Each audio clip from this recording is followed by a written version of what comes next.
My name is Sam. My name is Katarina. And we are an interabled couple navigating life with spinal cord injury. And today we're going to talk about our experiences with spinal cord injury. My kind of firsthand knowledge as to what happened to me and how I became acquainted with it by breaking my neck. And me, how I became acquainted with it, meeting Sam, and then starting to date someone with a spinal cord injury. So for those of you that don't know a little bit about my story and how I got to know spinal cord injury, in 2016, I was 22 years old, and I went over to a friend of mine's house one night after getting off work on a Friday night. Usually we would all get together and have a few beers, sit around a fire, play music, hang out. And when we were setting up that evening, there was like a not small, not large, just like a typical hammock kind of right near where the fire pit was. And while some of my friends were like getting wood together and putting all that stuff together, I was sitting in the hammock, and I started to do what most of us typically do when we're goofing off. We just like swing around, and then it got to be like my friends started to like swing me, and we started to go further and further. And I'm 6'3", I'm a tall dude, I'm gangly. We were swinging around back and forth, and when it got to a certain point of like height, I was like, oh, we're not going to like make it all the way around. So I fell. And when I fell, my feet got tangled up. I couldn't really get my hands out in front of me quick enough. And I kind of just like took the brunt of the fall on my head and ended up doing what is known in the action sports world as a scorpion, just kind of like my heels over my head kind of thing. And I heard a loud pop and just like no sensation. And what's wild is I didn't really lose consciousness while it was all happening. So it was kind of just like when you smack your funny bone on a counter or a corner of a wall or something like that, and you think like, ow, it's like a tingling sensation. It's basically like nerves, right? Like you bop something, and I was like, okay, well, I don't feel anything, but it'll come back. And obviously we're a good group of friends, so we like to mess with each other, and everybody thought that I was like messing around when really I was like face down in the dirt and I couldn't move. And eventually they started to realize the gravity of the situation. A very dear friend of mine's father was a lieutenant in a local fire department, and she called him, and he understood the urgency of the situation, was like, you need to call now. So they called, and within probably 15 to 20 minutes, an ambulance was at the house, and I got loaded up, and a good friend of mine, Dustin, ended up riding with me to the hospital.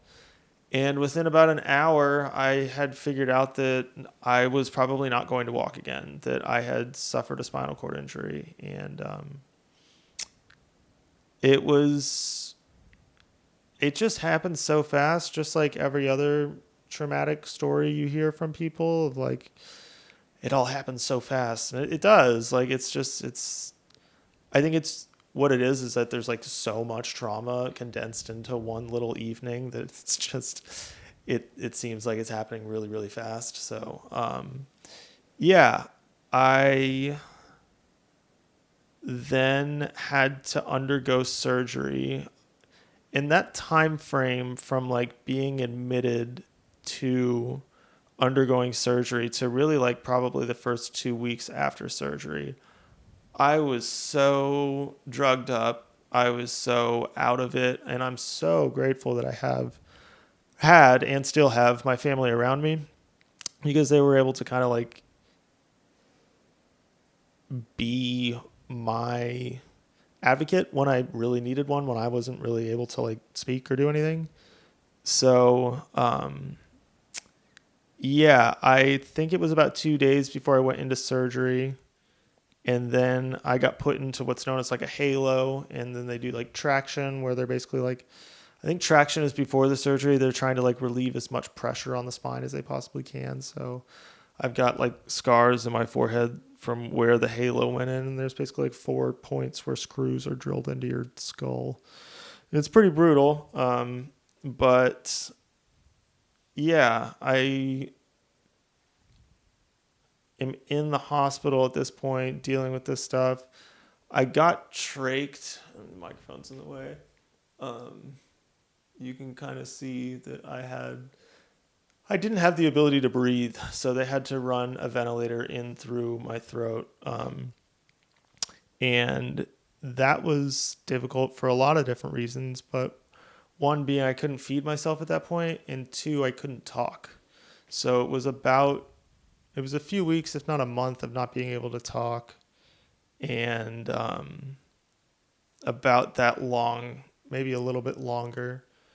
I think it was a little bit longer before I was able to take what's known as a swallow test before I could actually like eat solid foods. So I was living with this tube up my nose that was probably one of the more traumatic experiences that I had during that whole thing, because like it would get clogged and the thing goes like up through your nose and down the back of your throat, and it's just, if you think a COVID test is bad, you have no idea what hell that is. So yeah,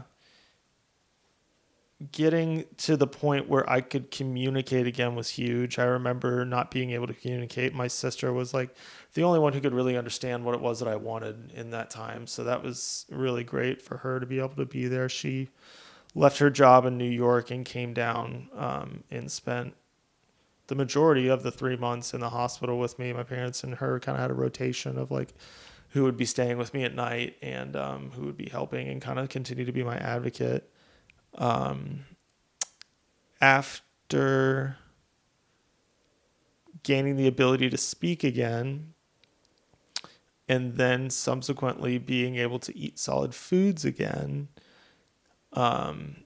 we started to implement more of the PT, more of like getting up and getting out of bed. I remember I was just like so unbelievably drugged up at that time that I didn't want to do anything. I was just like, I want to sit in bed and watch TV and not do anything. This is so difficult and I'm so drained and so just like blah. So, and then at about 2 months in the hospital, I started to do a lot more aggressive therapy.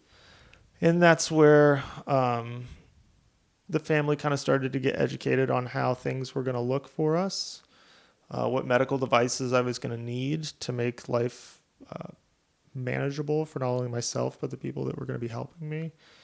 And yeah, social workers, PTs, OTs, all of that come into play. And yeah, just about 3 months, I think it was July 4th or something like that, July 1st maybe, of 2016, I was sent home. And that was a real shocker because there's a certain level of comfortability in the hospital. Like you have nurses and people around you all the time and they know how to deal with this stuff. Whereas when you go home, you're up to your own devices. And also it was a lot more like emotionally triggering to be back in the area of which that I had always functioned a certain way in, and now I can't. Like there are things that I couldn't reach and things that I couldn't do, and over time that gets easier, but it was definitely like a real blow to the mental health to get back into the house and start to learn to deal with life. Or deal is kind of gloomy. I'd start to learn how to like acclimate my new situation to my surroundings. So, yeah, that's kind of like the nitty gritty of how things went down. And obviously there's a lot more nuances to things, but like that was my first exposure in kind of a quick wrap of how I came to know spinal cord injury. I was kind of thrusted into it. I think I didn't have an option, whereas like you had like an option of like whether or not you wanted to dive into that. But it 100% affects both of us. Like it's Can I ask you some questions? Yeah, absolutely. When you got hurt, when you were in the dirt, like, could you breathe? Could you scream? No. Just nothing could come out? Yeah, remember how we've talked about like sleep paralysis and like the trying to like, and you're not quite awake enough to actually. Mm-hmm. It was like that. It was like it was an inability to like use my diaphragm kind of thing. So. But you were conscious the whole time. I was conscious, yeah. Even getting moved and into the ambulance, everything. You were still aware, but you couldn't speak. Yeah. And that's when they told you had a spinal cord injury? When I got to the hospital, went directly into basically like a giant operating room almost. It wasn't even like a room, like a typical room. And I don't really know if it was an operating room or what it was, but it was a bigger room. And I had people running around me and cutting clothes off of me and trying to get me like situated and stable. And after that buzz kind of came down, a white coat came in and he was just fucking to the point. Speaking to you? Like, yeah. Like he could see you were aware and he was speaking to you? Yeah. Were you drugged up? Did you feel a lot of pain, or was it just the funny bone sensation? No pain, just nothing. Wow. Yeah. I don't know a lot of these nitty-gritty details, shockingly 5 years in, because Sam and I have amazing communication with each other, but I try not to pry and have him relive his trauma all over again. But it's usually when random people ask him how he got hurt in public in passing that I pick up more details on how you fucking got hurt. Because I just, like, yeah, we've had our heart-to-hearts when we were first getting to know each other and stuff, but you told me a certain amount of detail, but then I'm like, okay, it's really tough to have to do a video like this, or even random people like at the DMV. So what happened?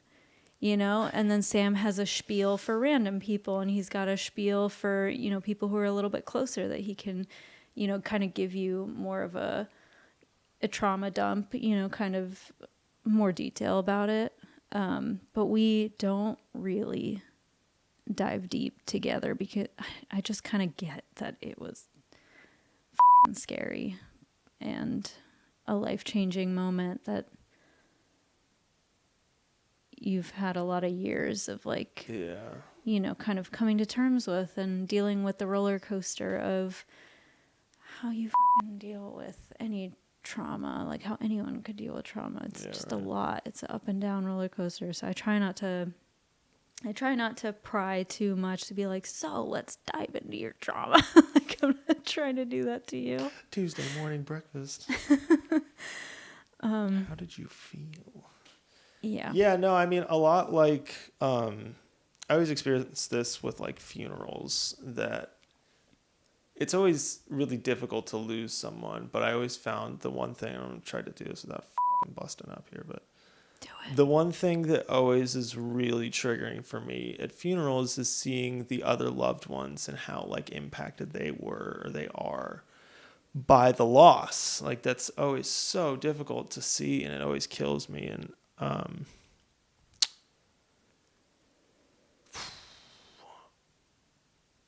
watching from the bed how my parents and how my sister dealt with everything, that was really hard, because I knew all they wanted to do was help, and they couldn't. I couldn't help myself. The doctors couldn't make it all go away. There was no snap of the finger to fix this situation, and it was really hard to watch them want something so badly and know that none of us could get it. And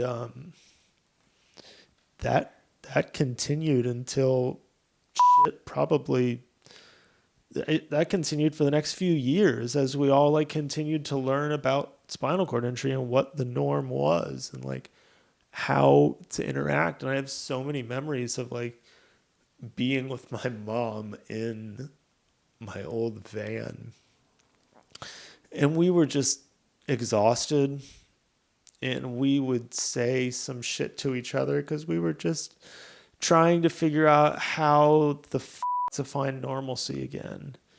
And it really put our relationship through the test. It put a lot of my relationships through the test, but the fact that they continued to show up regardless was such a testament to how strong our family is. And even to this day, it's bonded us in a way that we would have never ever been able to reach. So yeah, I always say I'm so grateful for having my family around, and I really mean that. And now, like, I'm so grateful for having you around and like getting to experience everything that we do and how we are able to navigate life with a spinal cord injury, like we say at the beginning of our video. And it's just like, yeah, we're Sam and Katarina, we're celibate, We're celibate. We're celibate. We're Sam and Katarina, and we're figuring out life with a spinal cord injury and trying to navigate it. And it's like, it's true, and it's so impassing, but there's so much that comes with that. So, yeah, that was a real long way of answering your question. But for those of you who don't know, when I broke my neck, what happened was the fragments of the vertebrae that I broke, which is C5. If you look at like a diagram of a spine, it goes cervical, thoracic, lumbar, sacral, I think. Mm-hmm. So cervical is like your neck, and then is thoracic the right word? Yeah. It is. It's more of like your upper back. Your trunk. Yeah, trunk. And then lumbar is more obviously like lower back. But with the level of which what happens is when you break that vertebrae, a lot of times it will shard off, or it breaks into the spinal cord, and that's where like the impairment comes from. It's not necessarily like breaking it, it's like what happens to the spinal cord. So at whatever level your spinal cord is impaired, we have a pretty decent understanding of what functionally you will still have with the paralysis that you have. So at a C5 level spinal cord injury, it's pretty typical to still have like shoulder function, bicep function, very little tricep function. Sometimes that kind of differs. Like for instance, usually C5s don't have the ability to move their wrists in the way that I do. That's more of like a C6 thing. Everybody's different. And that was another thing that was like really frustrating when I was in the hospital. It's like, I just wanted answers. I wanted to like know why things were the way that they were. And I would ask questions, and a lot of times they would just be like, well, every injury is different, so we'll just kind of have to see what happens. And yeah, I didn't have movement at all in my right arm. And then I went home, and I remembered one day I like felt tinges in my bicep, and I was able to like, oh shit, I can actually move my right arm a little bit. And then a few months later, I was able to like, oh wow, I can actually like move my wrist again. So that continued probably for the first few months, but then after that, it was pretty much just like, this is the level of function that you have. Let's figure out how to make it functional for you and see what you can do. So I started to go to different gyms. I was lucky enough to live in the vicinity of some like really great spinal cord injury recovery gymnasiums, for the lack of a better word. And I did a lot of rehab at those places. I did outpatient rehab through Orlando Health. Like it was a lot of just getting to know my new body. So yeah, that's more or less how I came to know spinal cord injury. And I continue to learn it every day. Um, but I'm curious, how did you, as Katarina, come to know spinal cord injury? Well, through Sam. The end. The end. No. But yes, through Sam. And if you haven't heard the story of how we met, I was building out a camper van, and Sam and his sister were building out their school bus that was wheelchair accessible. And someone sent me their Instagram page, or like a post they made, and they're like, hey, they're also in your city, like go meet them, and they're doing the same thing as you. And I was like, this is amazing. So I reached out to them, and I met Alex first, your sister, and then I met you shortly after, and you swooped in, as you like to say. And I had no intention of getting into a relationship. I was ready to be a solo female traveler in her van with her dog, traveling around the United States. And then I met Sam, and he changed my life. I was a very independent person, and I met Sam, and you're just the funniest, most charming human I've ever met. And just talking to you a little bit, I was like, oh, I think I have a crush on this dude. I think I like him. And I was like, well, this kind of puts a wrench in things. Quite literally a wrench in the spokes. But the more I got to know you, the more I realized how much I couldn't let this pass me by. And even though I had plans in my future, I'm a planner. I'm a future-oriented person. I'm a goal-oriented person. And I met you, and I was like, okay, well, you have the same goals as me, as wanting to travel. So maybe this can work. Maybe we can all do this together. And so I continued to get to know you, and I continued to build out the van. 2 months into knowing you, you up and moved. Sam and Why? his folks moved an hour away. And we liked each other enough where an hour wasn't a deal breaker. So I would visit Sam one weekend and then work during the week. And then I would build the van on another weekend, and we would just continue that way, FaceTiming, all the things.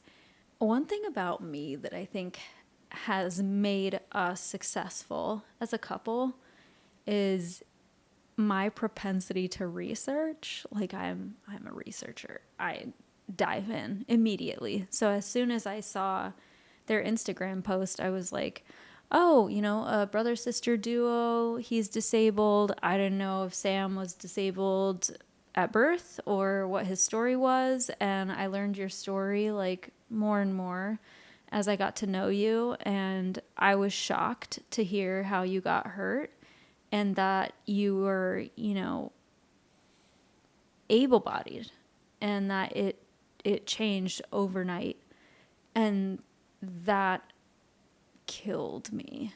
I was just so, like, I couldn't believe that story. I was like, they don't have a fucking cure for this? And I find that when we encounter able-bodied people who don't really know, who don't really know anybody who's disabled or don't know spinal cord injury or anything like that, it's the same stuff that I remember feeling when I first heard your story, when I first met Sam, when I was first getting to know this life.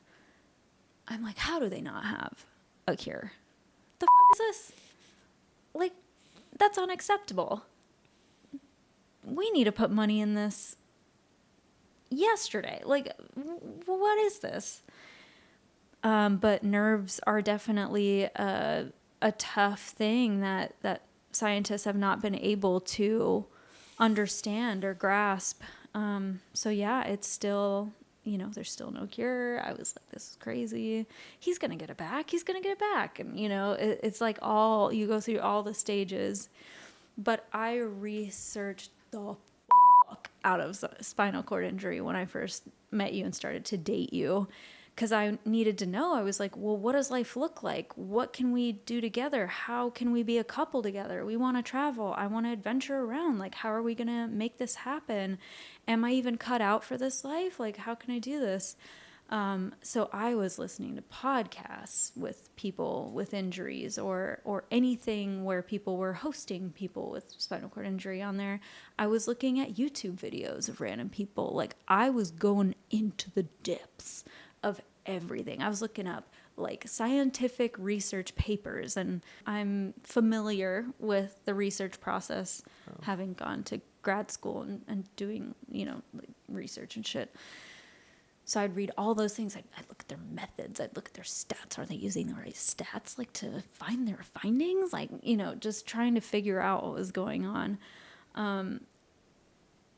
And just getting to know Sam and asking him all the questions. Sam is such a trooper. Like, you're so good at educating people and being disarming and accepting of their level of ignorance, or, people don't know that you have known for so long.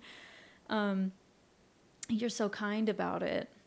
And I think that's important, because I know it can get exhausting for people to constantly have to explain. But I dove headfirst, and that's a terrible choice of words. Fuck me. I drowned. I dove headfirst into the shallow end, man. Okay, no, I researched a lot, and I think I'm tenacious in that, and I think that helped me figure out whether or not I wanted to pursue it further. I'm also a very introspective person. I'm very in tune with myself. I check in with myself.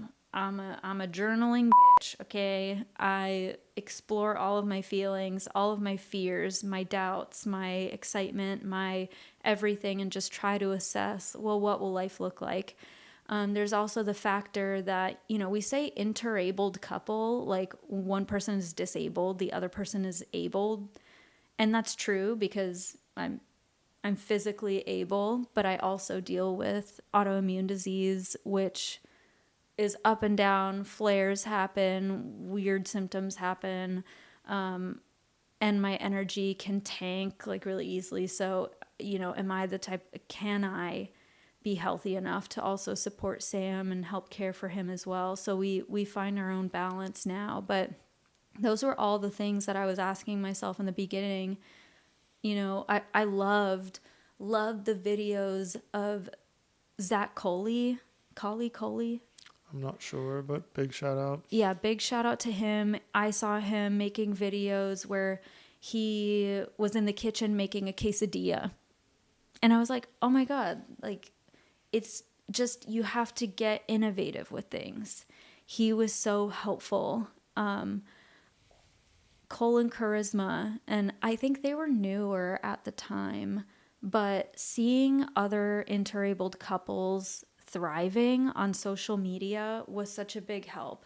And that's partly why, that's a big reason why me and Sam share these videos and like to share on social media, because we want to show that there is a life after spinal cord injury. There's life after trauma. There's life after a life-altering experience in your life, whether that's spinal cord injury or not.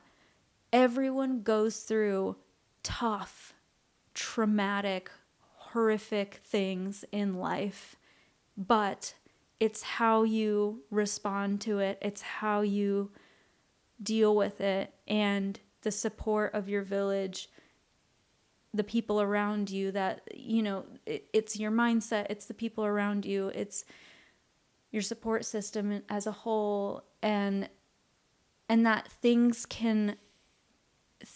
get better over time. And I wasn't sure, like, am I cut out for this? I'm a very independent person. Like, you know, if someone needs me 24/7, will I be okay with that? Will it burn me out? Blah, blah, blah.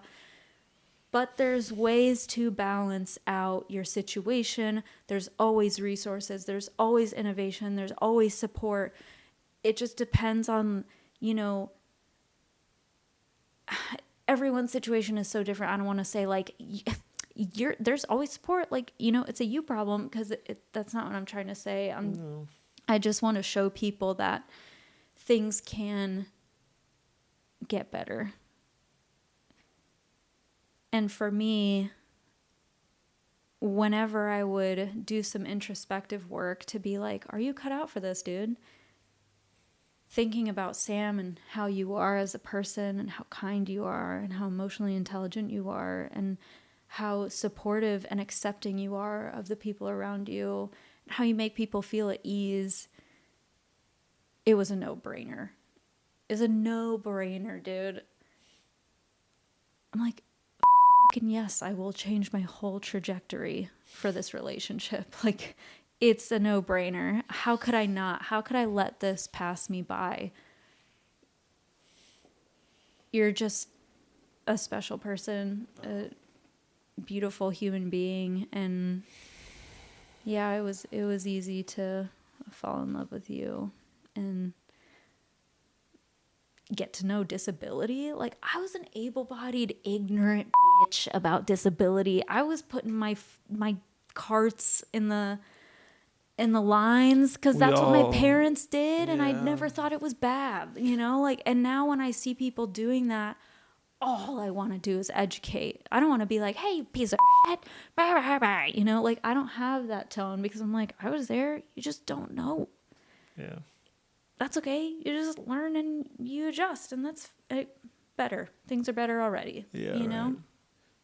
Yeah, no, we all don't know. I mean, I drove by the facilities of which that I would eventually end up working out at constantly, and never knew of their existence. Wow.